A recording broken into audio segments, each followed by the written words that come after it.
16 17 18 وفي 98 و2000 و2001. في برضه عجل نواعم للي ما معاهوش، اللي معاه 200 يجي، اللي معاه 100 بس يجي وانا اركبه. لو معاك 100,000 جنيه تعالى وانا اركبك دبابه تطلع تاكل عليها عيش، ومش هجيب منك ورا عشان انا في ظهر راجل مديني صلاحيه كامله اشتغل وانا بحب الشغل. في تلميعه للعربيه ان شاء الله، دي هديه مننا للي هياخد العربيه. هتاخد عربيتك متلمعه، الزيرو زيرو والكسر زيرو والقديم بتاخده برضه بريحه الزيرو.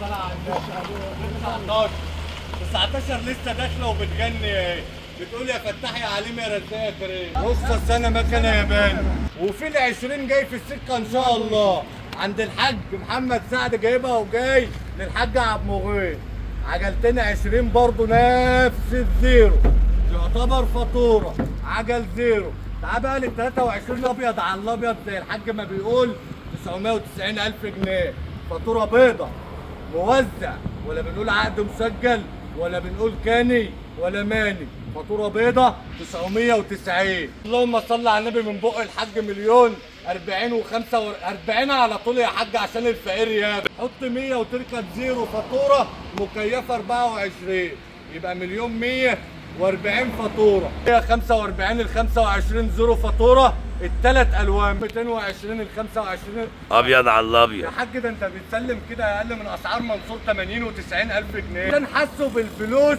وبعلو الفلوس والدبه اللي بتحصل في السوق والدولار اللي بيرفع، قال لك هنقفل على العجل. نقفل على العجل ليه؟ عشان ام مليون 100 تبقى بمليون 200. اللي عايز يعيش ويهيص يجي عند الحاج عبد المغيث. ما بنقولش كلام، انا بوريك افعال. تعال اركب وامشي، مش هقول لك اكتر من كده. السمعه احسن من المال، السمعه احسن من المال، وانا بقول انا في مكان الحاج عبد المغيث. اسمي لوحده بيجيب بيع وشراء، عشان احنا بنشتغل بما يرضي الله.